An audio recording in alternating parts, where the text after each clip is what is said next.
What is going on, señoras y señores? Happy Sunday to all.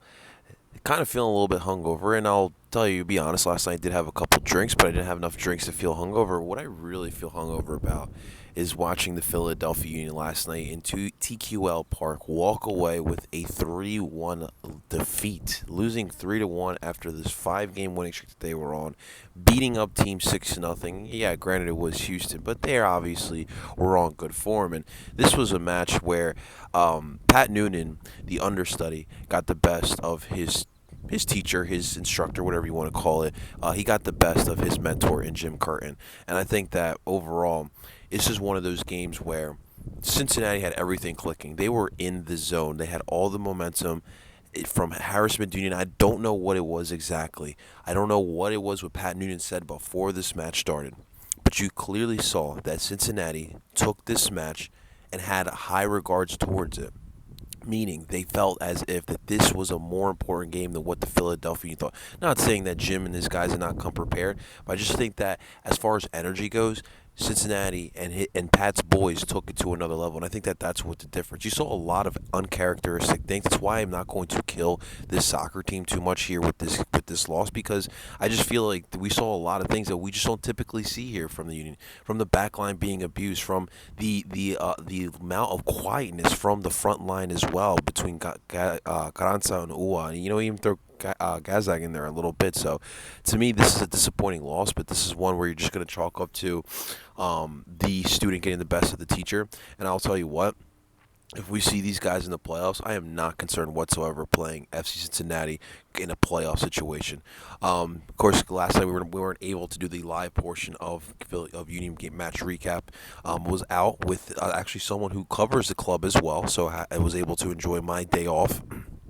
But I was able to watch the game. I'm a little bit of a Philly sports obsessed mother effer. Okay, I literally was walking around. I was in my backseat of my car first off, watching the match on my damn phone while there's Bad Bunny blaring in my car in the backseat, watching the Philadelphia University of Cincinnati. As I get to the bar, obviously we were able to watch the game, but just me like walking around, and I always do this for like even Phillies. If I have to go out, like, listen, as an adult, you guys understand there are sometimes things that you can't control that interfere with watching your sports teams, and so I take it to great measures. Thank God for technology, because I do have a cell phone and I am able to watch all these games from my cell phone. But yeah, not the best way I want to watch a match, but I always find a way, and I was able to dissect and give my analysis of what I thought happened on last night's game. All right, so let's get into it real quick, guys, and I'll get to my thoughts. So, obviously, we're going to start off with the lineups in which Jim Curtin obviously had Brujo Martinez back, so he decided to put him back at that 6. We went back to the 4-4-2 diamond. Nathan Harriel again. I'm sorry. Nathan Harriel again not starting. It was Olivier Baizo at that right fullback position. You had Flock and Bedoya as your shuttlers. Martinez back at the 6. Gazak at the tip of the diamond with Carranza and Ua again as your 2 forwards up top. And throughout the first 40 minutes of this match, I'll say it was a lot of back and forth. It was that feeler out period, but you could clearly tell that both of these teams were evenly matched. It's funny because we talked about it during the preview that the Cincinnati back line is one of the weak points of this team, and yet I did not feel like the Union were doing anything to kind of test that. And part of that had to do with Cincinnati's really good high press, and that's where I will give credit to Cincinnati. They did a great job of suffocating that back line, and the Union just had a tough time of just getting that ball to the front line. There was a missing link-up play from the back to the front, and I think a lot of it had to do with, just I think what Danny Higginbotham said on the broadcast was perfect. I think why not try to at least get that ball deep, hit Cincinnati with those long balls. It's worked in the past before for this team. And for some reason, this team was just not even trying that. And going back to the lineup, your prototypical lineup, your prototypical diamond midfield with Flock and Flock and Bedoya as your shuttlers, and obviously having Martinez as your 6. Obviously, that's your bread and butter. That's what you feel most comfortable with, and defensively, it gets the job done. But in this instance, when Cincinnati is dictating where this match is going and suffocating you in that back line. You need to find a way to get that ball out of there, and yet you weren't able to get that done with what you had out on the pitch. It was a very quiet night for Alejandro Bedoya as well. It was very uncharacteristic for himself too. But I just think that Cincinnati came very well prepared. They knew everything that the Philadelphia Union liked to do, and at that point, Jim's got to be able to change things up. And I just think that in this match, it just took too long to change things up. And after a scoreless first half, and when we had a scary moment in the 37th minute, where Cincinnati did a great job of switching the field of play, moving from the left to the right in a matter of an instant, as the back line is trying to adjust to the pitch shift. You got Brenner left unscathed. You got Alvis Powell making a great cross in front of Andre Blake, and Brenner was able to get on the ball and get it past Andre Blake. Now, after a few seconds, and the referee decided to go to VAR, it was determined that it was handball. The ball hit his head, but as he was going down, the ball then hit his arm and fell into the net. So as we all know, that is a clear handball, and that goal was taken away, which we were blessed because that was just a bad adjustment by the Philadelphia Union. A great job of Cincinnati shifting the pitches, and we definitely got unscathed there. But it definitely seemed like a precursor of what was about to happen in the second half, because in the second half, Cincinnati carried that momentum and absolutely capitalized. 50th minute, you got Brandon Vasquez making an absolutely great run. Olivier Bizo, I do not know what it was, why it was that he did not challenge Barreal any more than what he did. Like, there was just way too much space for Barreal to get a cross in. And so you got Brandon Vasquez making a nice cross to the near post, and he gets the best of Jack Elliott, and he gets it right past Andre Blake. Not much that Andre Blake could do there. And Cincinnati went up 1-0 early in that 50th minute. Just bad adjustments by the defense. The 55th minute, Brenner finally gets his opportunity. He gets his goal. And then, of course, in the 71st minute, Barreal, unscathed, finds a little bit of a score of a gap and gets this ball past Andre Blake. Nice shot in the box. And FC Cincinnati at that point put up 3 stinking goals on the Philadelphia Union. I can't I could never tell you, I could never predict that this team would give up 3 goals in the matter of 21 minutes after what we have seen over the past 5 games. I've seen this team put up 4 goals in 20 minutes themselves, but never give up 3 goals in 20 minutes the way they did, and it was absolutely ridiculous. Their big 3 of Acosta, Brenner, and Vasquez were doing everything to get into that back line, and they had their way. They really dictated the way and the pace of this match. Cincinnati constantly with the ball had bodies up top to move around, and it was definitely the benefactor here. I just feel as if that this was a game where the Union just did not show up. To me, it's just very uncharacteristic things that I don't typically, criticize them on. You were able to get a reconciling goal in the 77th minute with Paxton Aronson getting a goal. Yes, on the same day that his brother Brendan gets a goal in his Premier League debut. It was a ball that he was in the box, took a shot, got a little deflection, and fell into the net. But kudos to Paxton Aronson getting himself a goal. It's a reconciling goal here as he came in the second half here for the Philadelphia Union. But no, overall, this was definitely a bad match. And obviously, you go on social media after one game, you just want to, as always, you want to get the feel, the fan base, and how we're feeling. And of course, everyone was a little bit of a reaction. And I will say this: it was definitely a disappointing loss. I will say that it was probably the best night to lose because all top 4 MLS teams in the Eastern Conference fell as well. So you don't really lose ground, and you're still on pace to I guess you're still on pace to get the Supporter Shield, although LAFC, it's definitely making it tough for you.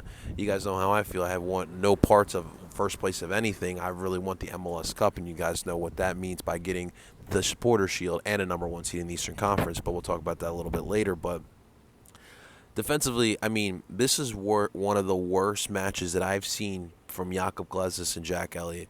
These two have been absolute stalwarts. They're a big reason why we have been so successful this year, but they got caught with their pants down quite a few times. That Brandon Vasquez goal, there was a couple opportunities like that for those guys, but it just constantly, even the Brenner goal. I mean, it was a great run by him, and we talked about it in the pregame show. Like, these two have been able to form a partnership, and they just kind of feed off of one another, and they are able to make those kind of ticky tack passes, and they're able to get behind your back lines, and they really did a good job of doing that here today.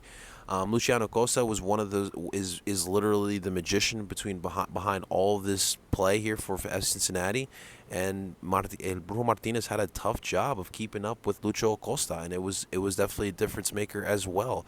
I thought Bruno had a solid match overall, especially in the attack. I really, one thing we don't talk about is his awareness on the pitch is very underrated. Just realizing where's the defender, especially when a ball is coming to him, understanding how to position his body.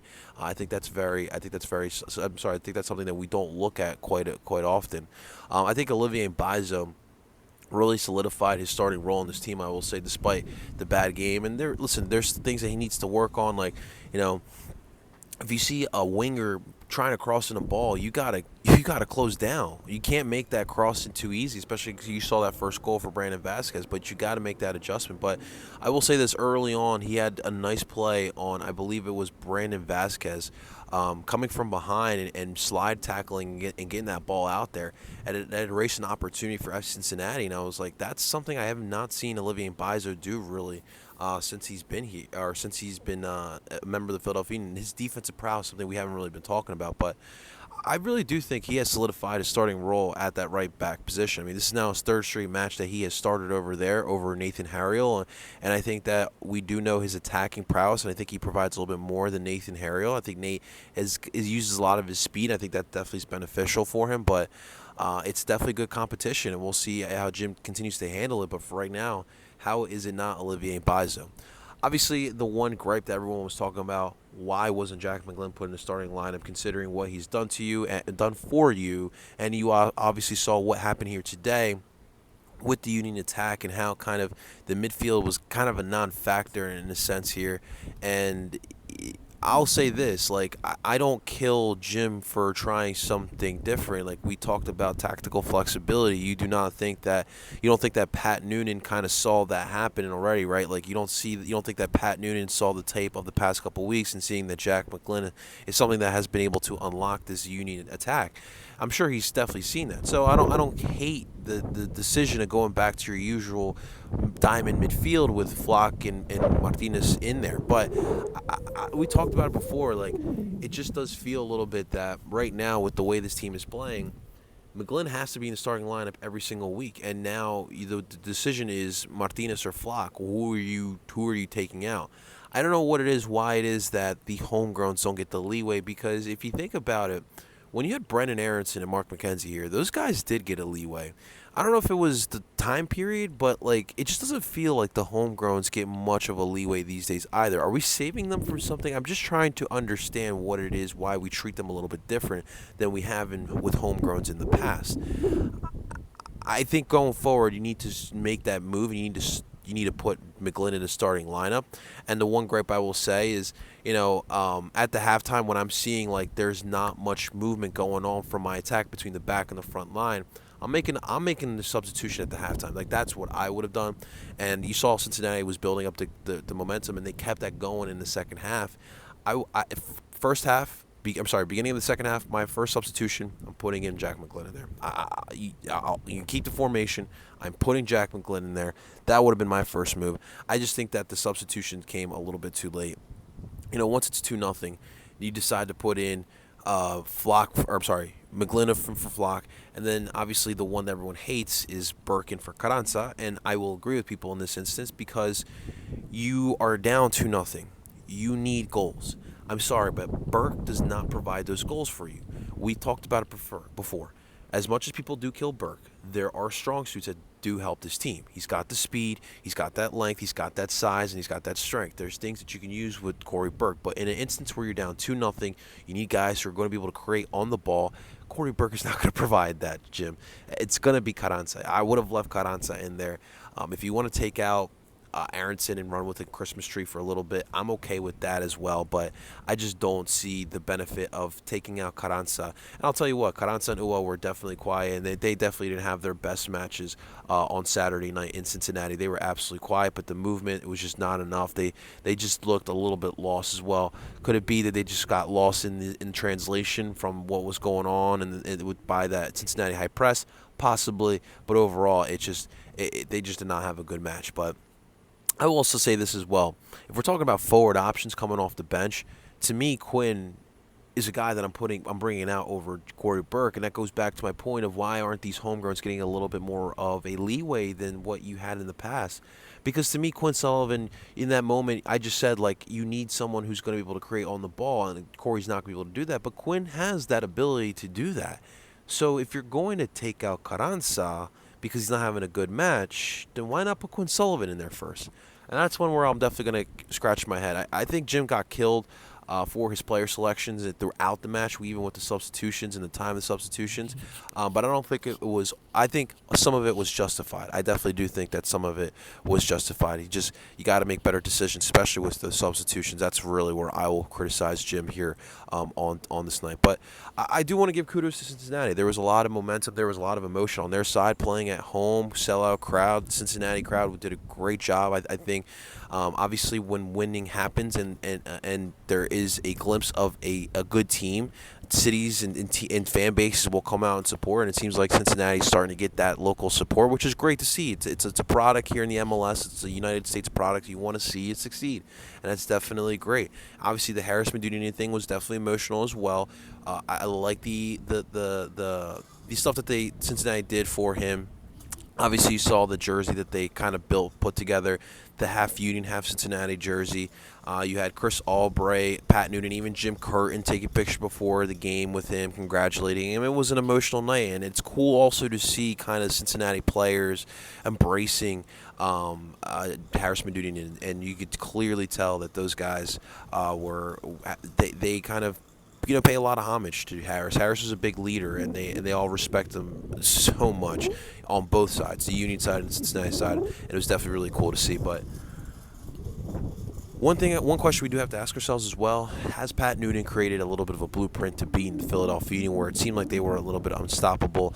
I'll say this: I think Pat had a fantastic game plan, similar to what he did here in Chester on June 18th. But I do think that, like I said, a lot of what you saw here tonight on Saturday night was uncharacteristic play by the Philadelphia Union. I do believe that Jim is going to get these guys together. It's a kick in the ass. It's a good kick in the ass. You get it. It's early August. Sometimes you are going to need that. This isn't like the Chicago match. This is one where Cincinnati is a team battling for a playoff spot. They have a good shot of doing it. They're going to be there. You might even see them in the playoffs. So you might have to play those guys down the line. And I think that this was a good kick in the for them to kind of move forward. So I'm not worried about these guys. I'm sure Jim will get these guys ready for the next match. And I really I'm excited to see what they do, because obviously the Union now will be able to get some revenge, as they'll be facing off against Chicago next up, who I think since that win in Chicago, they have really turned it around. I think they're even in a battling for a playoff spot at the moment, where they were like in last place like a month and a half ago. So things have definitely changed. So it's going to be an important week for the Union to bounce back and turn it around, and hopefully they can get 3 points at home against the Chicago Fire. But that's going to do it for me today. Obviously, upsetting loss last night, but I'm not panicking. I'm moving forward. We're on to Chicago. It's part of an MLS season. And it's funny, I always criticize Phillies fans for, killing the Phillies for one loss out of 162. Thing is, here in soccer, you see this with soccer fans all throughout. I mean, you'll hear Chelsea fans freaking out over a 1-0 win over Everton. Because it's Everton, they should probably get relegated, which they probably should get relegated this year. But this is normal in soccer culture.